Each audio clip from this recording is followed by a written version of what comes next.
So the Bills fire Sean McDermott after losing to the Denver Broncos 33-30 in the divisional round, and here are my thoughts. This is a really sad day for the Buffalo Bills in its entirety. The fan base, the organization, this is just wrong in my opinion. It just is. Sean McDermott, first of all, I love you. What you have done for this organization and this franchise and how you've truly built Josh Allen into the player he is today is unrepayable.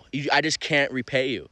What you've done for this organization is unbelievable. The Buffalo Bills were the laughingstock of the NFL before Sean McDermott got here. They just were. They were a shell of themselves, and they weren't the same team that they were in the 90s. And Sean McDermott brought this team back to prowess.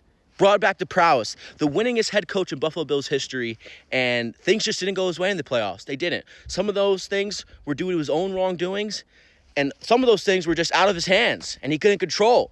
So this hurts my soul. I love Sean McDermott. I really do. I can understand firing Sean McDermott and firing Brandon Beane, but keeping Brandon Beane and giving him a promotion and just firing Sean McDermott doesn't make any sense to me. The last thing I was thinking about after the Bills lost to the Broncos was a new head coach.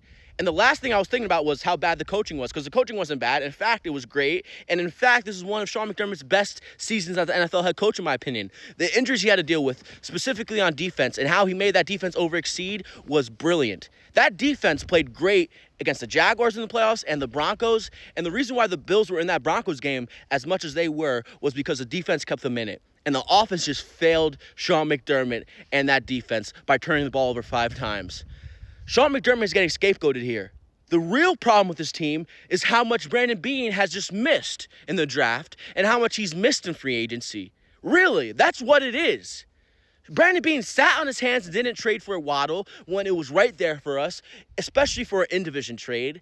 And this is just remarkable to me, how he's being scapegoated here. Whoever gets Sean McDermott as their next head coach should be happy as hell, especially if you're a young team looking for something new in your organization and you want to build something new, because he knows how to do that. He did that for Buffalo, and he built this organization brick by brick, especially for where it's at right now. So Sean McDermott, I love you, and I can't believe they fired you after the Broncos game.